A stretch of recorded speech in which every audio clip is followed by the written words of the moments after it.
Hello, ladies and gentlemen. Whenever you so happen to be watching this program, whether it be in the morning, or you're eating some lunch watching this, or maybe it's evening time right now, how are you doing?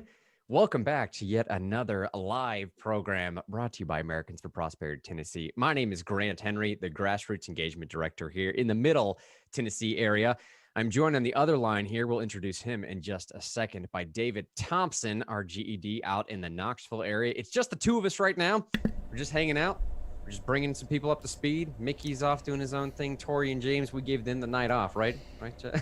Yeah, man, we're the ones working tonight. We got the night right. shift, but we're happy to be here, and thank you for all of y'all tuning in tonight. And obviously, as everyone is seeing by the title description right now, Stop the Nashville 34% property tax increase. We are talking about the Nashville Taxpayer Protection Act. There's going to be a ground game that is rolling out at the beginning of next week. There's some situations going on this week. It's been a long time coming, but we are getting involved in this fight, and that's why we wanted to bring everyone up to speed right now, letting everyone know for the first time here on the Facebook page, ways to get involved, what's going on, what happened last time, where we're at this time, what these amendments are going to do. The vote is on July 27th, by the way. There's a little teaser. Before we do, though, let's pull it back for a minute here. David, buddy, how you doing? How's things going out in Knoxville?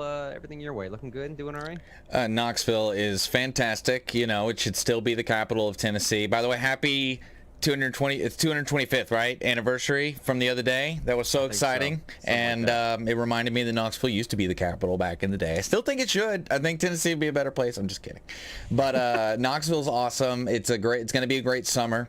We're bounced back from the pandemic. Normal life is returning, and a lot of great activism and groups and things like that forming in the Knoxville area. People wanting to be politically active, finding ways to do so. Had a lot of folks that, I don't want to mix things too much, but our End Washington Waste push from Americans for Prosperity around here has gone over really well. Lots of people taking advantage of the ways to be involved on stopping Washington from wasting so much of the taxpayers' money. So overall, very good in Knoxville. Lots of great stuff in the activist community around here. So I think we're live on Facebook, YouTube. Maybe there's a Twitch platform out there that we're live on as well. If you're watching, feel free to throw your comments in here. Let's get directly into what's happening right now. Let me start by going back just a little bit. We're going back to the summer of 2020. Maybe it was 2019. Last time we tried this. And by this, I mean COVID shutdown happened. Mayor Cooper comes in. COVID shutdown happens, and we inherit a terrible, terrible spending problem. I get that, okay? We have the tornado situation that happens. COVID shutdown comes along. We're going to have a loss of sales tax revenue in the city of Nashville. What to do? Why don't we just raise property taxes by 34%? That was the proposal. That's what ended up passing. Rather than get a hold of reckless spending situations, rather than make some cuts, there was a proposal to raise property taxes by 34%. Now, last time this went around, Americans for Prosperity, we did a bunch of ground game. We went to early voting locations. We went to polling locations. We did phone calls, text messages. We sent out a bunch of mailers, gathered 27,000 signatures, and walked these signatures up there. Now, before it was be able to place on the ballot, however, the Election Commission decided, I'm not going to place this on the ballot. It failed in the court systems. Judge, or rather Chancellor Lyle, ended up shutting this thing down. That's all right. We went forward again. Jim Roberts came back with a second version of the Nashville Taxpayer Protection Act. Now everyone is up to speed with where we are. There was a first version. This is the second version that we're talking about right now. The second version of the Nashville Taxpayer Protection Act is on the ballot. The Election Commission has made the decision to put this for a referendum vote on July 27th. Early voting for this will start on July 7th, going to July 22nd. If you were a Davidson County resident, let me tell you some of the things that this will do for you. 6 amendments that we're talking about here. Primarily, first, we're talking about limiting tax rate increases. This amendment, the First Amendment in the Nashville Taxpayer Protection Act, could reset the tax rate to what those levels were in 2019, prior to that 34 to 37% tax hike, and give voters a say in future tax increases by capping property tax increases at no more than 3% without a voter referendum. Let me back up and break that down one more time. This could reset the tax rates to what they were in 2019 in Davidson County. And going forward into the future, any proposed property tax increase that is above 3%, the metro government has to come to you, the voter, to get your approval first before that property tax increase goes into law. Second Amendment that this could do is Man, can we stop right there and just like say that would just be the best thing ever? You know, like so good. I mean, A, you should be involved in what's going on in your city anyway. I mean, theoretically, whatever they're doing should be what you want to be done. But I really like that First Amendment quite a bit. I mean, it's not like, you know, as good as free speech First Amendment one, but the First Amendment on this one, I really like it a lot. I mean, look, hiking taxes, trying to balance the books on the backs of Nashville taxpayers and businesses and families, it's not going to solve the underlying issues that are created by simple budget crisis, right? Huge property tax increases like the one that passed last year will only serve as a Band-Aid for the short term, leaving Nashville on the same path that will inevitably result in the city being broken yet one more time. So again, David, everyone listening right now, structural reform is what's needed to really address the root causes of what's caused by this situation. Nashville Taxpayer Protection Act vote is on July 27th. If you want to get involved, by the way, grassrootsnashville.com. Grassrootsnashville.com is how you can help us with this ground game. We're going to be knocking doors almost every weekend for the remainder of June and July. We're skipping that July 4th weekend, obviously, but the rest of June and those other 3 weekends in July, we'll be knocking doors. We'll be making phone calls. We're sending out a bunch of mailers. We have a massive social media campaign, obviously a media blitz. If you want to help us, go to grassrootsnashville.com, sign up. You can actually sign up for a specific weekend and a specific time slot to come help us knock doors. And I'm telling y'all, that is the best way to create an organic buzz, to meet the people where they're at, to make your voice heard. And David, I'm telling you, this type of campaign, as much as it's about getting the fiscal situation right, it's also about sending that message to metro government, an Overton window shifting style message to make your voice known across the city, to start a bit of a conservative resurgence, if you will. Absolutely. And I want to, there's some folks saying hello in the chat, like Tanya Byman, who's saying hello from Sevierville, Tennessee. I would love if anyone's watching there on the Facebook chat. That's the one I'm watching right now, even though we're on live on YouTube. I would love if you're watching, put your name and where you're from. I would love to see all the different places, people that are hearing from this. Also, John says that he's shared. We really appreciate that, John. And for those of you who are interested in stopping the 34% property tax increase, this might be a good thing to either share on your feed, or I think the most effective way of sharing it is to just text it or Facebook message it to your friends. Also, Grant, you mentioned right at the beginning that the reason that was given for this 34% property tax increase was a projection in lack of sales tax revenue. I think we found out that their projections were way over. Like, they ended up only having a little bit of drop in sales tax revenue. Not to mention Nashville, like a lot of other places that are more free than other places, there's a lot of people moving to the Nashville area. Yeah. There's a lot of people there's more people spending money in Nashville than there was 2 years ago. So, like, Nashville's very lucky that that drop in sales tax is not near as severe as what they thought it was going to be. And then they're probably going to have more in sales tax revenue now than they did a couple of years ago because of all the people moving here, which means we don't need the 34% property tax. It's not, the teachers are going to get paid, the janitors are going to get paid, all the people are going to get paid. So I don't know why we need it, and it's why people need to get involved, because we don't need to starve our businesses, decrease the amount of investment that may come to Nashville over something that's a false fear, so to speak. Yeah, again, votes on July 27th. Early voting starts July 7th in Davidson County. And David, you just mentioned it.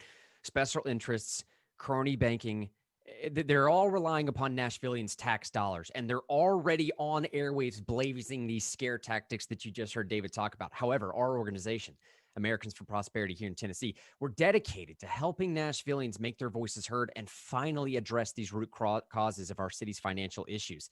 It's years of fiscal mismanagement that have shown voters that they need to put guardrails on government to ensure that our city is finally able to reject these massive tax hikes, corporate welfare, and handouts for politically connected individuals. One more time, I'll say grassrootsnashville.com, grassrootsnashville.com. If you want to join in the actual ground fight with us, make some phone calls, knock some doors, Next weekend, we are starting to knock Friday and Saturday. You can sign up for a specific time there. Come meet me. We got t-shirts. We take care of all the material. We give you iPads to knock with. It's a very organized ordeal. We buy you food. It's a fantastic time, right? We're going to have a good time. And David, like you just said, man, a lot of this situation is Nashville specific. Okay, I don't want to feel like some people are watching this later on saying, oh, these guys are picking on Nashville. They have no idea what's going on. No, Nashville has twice as many employees per 1,000 residents as more populous cities like Louisville, Indianapolis, and Jacksonville. This is according to an analysis from the Beacon Center of Tennessee. Nashville employees are literally have 2 times the amount of government employees per 1,000 residents than cities that are larger than ours. The point I'm making, David, is we just have more government. So if somebody's coming out and saying like, well, we can't afford to cut anything. It's a Nashville specific problem that we have here. Other cities have been able to figure this out. And we're just on the First Amendment here. Just the First Amendment of the Nashville Taxpayer Protection Act will limit those tax increases to no more than 3% per year without your approval and could reset the rate to what it was in 2019. Now, the Second Amendment here, it makes it a little bit easier to recall elected officials. We can go into depth with that if you want to, but the important part here is that just know it makes it a little bit easier to recall elected officials. The Third Amendment here is a massive one. Ends lifetime healthcare benefits for politicians. It ends lifetime healthcare benefits for politicians. And actually, it ends any full, not just healthcare benefits, but any lifetime benefits at all. This like these Cadillac benefit plans that cost taxpayers as much as $837,000 last year alone. Again, a very specific Nashville problem that this Third Amendment will take care of. Fourth, this referendum will make sure that any time anybody wants to repeal a referendum, it has to be done by another referendum. So if a member of city council, after this passes on July 27th, if a member of city council wants to come in there and try and write a piece of legislation to do away with it, can't be done.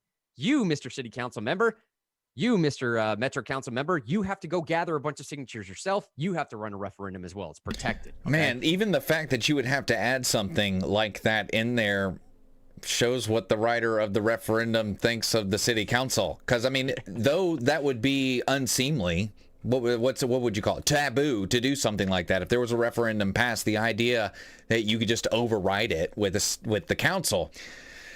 See, that's inherent. That's part of the problem. Is a lot of people don't feel represented by the council, and the idea that they would do something that's against the will of the people. That's the whole problem here. And part of the reason they may think they have the ability to do that is in Nashville, folks. You gotta, I mean, this is across all of Tennessee. If you're not actively engaging with your government, they don't know what you want. Yeah. And they think they know what's best for you because you're not engaging with the government. This is a self-government project, not government by elite bureaucrats project.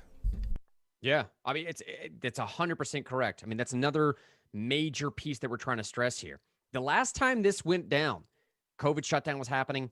It wasn't just that there was 27,000 signatures gathered last year.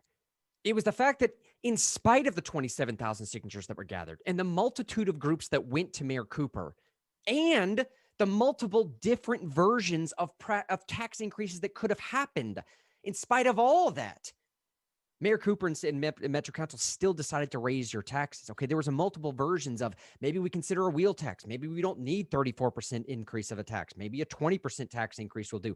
Maybe this group can come here and say, can we just talk about this before you increase it that much? And matter of fact, as you heard David mention before, it turns out that the lack in sales tax revenue they thought they were going to get was not nearly as much of a decrease. So we didn't even need the 34% property tax increase that passed last year. This is as much about making your voice heard finally on any of these issues as it is the specific amendments that we're talking about here. Finalizing these out here. Number 5, it will stop these sweetheart deals and land giveaways that come at you, the taxpayer's expense. What does this mean? It basically means, look, if there's publicly owned land and Metro Council decides they want to give it away, they have to have 31 votes to give away publicly owned land. If that land is valued over $5 million, which a lot of it is, they have to only be able to give that land away at voter referendum. And finally here, finishing this all out, it allows for some land clawbacks for broken promises. Say if MLS comes into town and they leave, they don't get to keep some of the stuff that were at taxpayer expenses, whether that's use of the stadium or anything like that, right?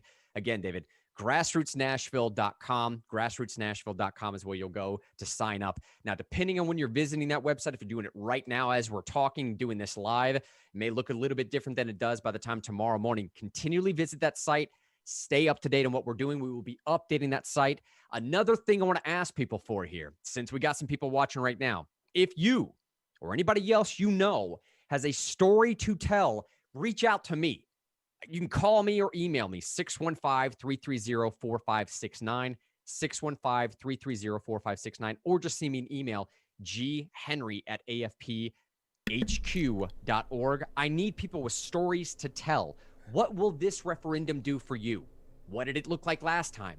How has the 34% property tax increase affected you? How's it made you change your life? Are you going to have to move out of Davidson County? Are you considering moving out of Davidson County? Stories like this, I want to put you on camera. I want to give you an opportunity to tell your story directly as to how it's impacting you. Share it around all the social pages that we have, because you see how they're coming out against this already, right? Yeah. They spent $280,000 already in a campaign to come out against you, the taxpayer, to shut your voice down. They're trying to sue us in courts to make sure this doesn't stay on the ballot. It's a whole slew of things they're trying right now. Well, and I guarantee you that they're going to have stories a whole book of stories lined up about how these poor public workers, they're going to have sob stories about the bureaucrats and even folks who do a great job, making sure society runs correctly, about how they need, an extra $1 an hour or something like that. Not that they don't or anything. I don't want to disparage anybody that's individual. This is more about the people making the decisions. But we need the stories, and I'll even go further than Grant said. We don't need stories of how this impacted you. We need stories about how this negatively impacted you. Yeah. And I'm going to be honest, the more negative, the more we need to hear it. Because there will be sob stories from the other point of view. And I don't mind breaking down that fourth wall and just being honest about it. If something bad happened to you because of some bad policy, we want to magnify your voice. Mm-hmm. We want to tell your story because we don't want your pain to be lost in the shuffle and be overshadowed by these other stories that are going to be told. So if you were negatively impacted, or even inconvenienced, to be perfectly honest, we want to hear that story. And Grant, I would give out your phone number and an email one more time. Yeah, phone number 615-330-4569. Email is ghenry@afphq.org. afphq.org. Send me an email, tell me your story, and I'm telling y'all again right now, it is time to get this spending under control. Our city, Nashville, will continue to dig itself into a deeper hole and raise taxes unless voters can decide whether some guardrails are needed to curb Nashville's spending addiction, to put the city in this current crisis that got us there to begin with. Obviously, we're looking forward to getting out in the community, letting people know that they can play a role in getting Nashville's priorities in order and help our city prosper for years to come. And just one stat to go out on here, David.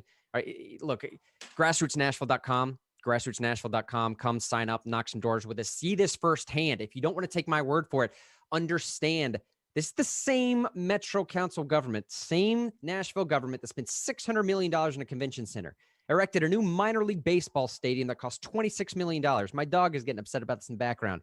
Opened a $52 million amphitheater for downtown concerts. All right, this is the same government that in 2015, the Beacon Center identified more than $300 million in wasteful pork spending since that year. Some notable examples: $14 million given to Opryland to build an indoor water park. We're talking $1.5 million taken from Metro Nashville Public Schools to cover the cost of a TIF program. We got a problem in Nashville. It's not a revenue problem. It's a spending problem. One last time as David gets us ready to go on the way out here, unless we got some questions you want to answer. Yeah, I just got one thing from the chat, Grant, and is that the Beacon Center Tennessee pork report? That's right. That you're referencing? Okay, so in the chat, they're asking us to share the link. I don't have the link readily available, but if you pull up the old Google or DuckDuckGo or Bing or whatever you use and type in Tennessee Beacon Center Tennessee pork report, I believe that will be one, if not the first thing you see on your field, it'll be on the first page. So Beacon Center, Tennessee pork report, and you will find. Oh, you just Grant just shared it in the chat. And honestly, if you just want to get some motivation about why you should be more involved in how your government spends money, manages resources, and sets policy, read that. It will blow your mind. And I want to say too, Nashville has a really good opportunity right now with all the people that are moving there, because they're tired of the kind of thing that we're mad about Nashville City doing. They're tired of that in the extreme from where they're coming from, whether it be like New Jersey, New York, California, Washington State, or even places closer to here. They're leaving because they don't like that stuff. And Nashville is an opportunity to be an example and say, here, because they're going to make a lot of money from these people moving here, buying property, increasing property value, spending that money in Nashville and Davidson County on restaurants, grocery stores, music venues. They're going to get the money they need if they trust the market. There's something about Nashville that's attractive to people from across the country, and I'm afraid that they may kill the golden goose, so to speak. They may ruin that thing that makes Tennessee and Nashville attractive. And that's what we're trying to stop. We're trying to keep Tennessee. We don't want Tennessee to become California or New York. Yeah, and let's reach out to our California, New York friends that just moved in here. Hey, look, man, welcome to Tennessee. Welcome to Tennessee. We love you. We do love you in particular because you know what you just left, right? Tennesseans, we have a perspective here of not being able to see how bad it could possibly become because we remain diligent and vigilant. Okay, because we fight against things like this. But those folks that just moved in here, that just fled something like that, come help us out. Knock doors with us. Walk around with us. Make some phone calls with us. Tell these people how bad it can get. And as David's bringing up the outro music here, again, one more time, I'll say grassrootsnashville.com. Come sign up, serve with us. Come out here, get in the community with us, knock some doors with us. And let me just quote Mayor Cooper himself. All right. This is Mayor Cooper's own quotation questionnaire during his own campaign that he ran just a few years back. I quote Mayor Cooper, this same Mayor Cooper right now, that's pleading with you saying, we can't handle this referendum. This is what Mayor Cooper said just a few years ago. Quote, a properly managed city should be able to thrive on a 4.5% revenue increase. Metro needs a return to fiscal stewardship.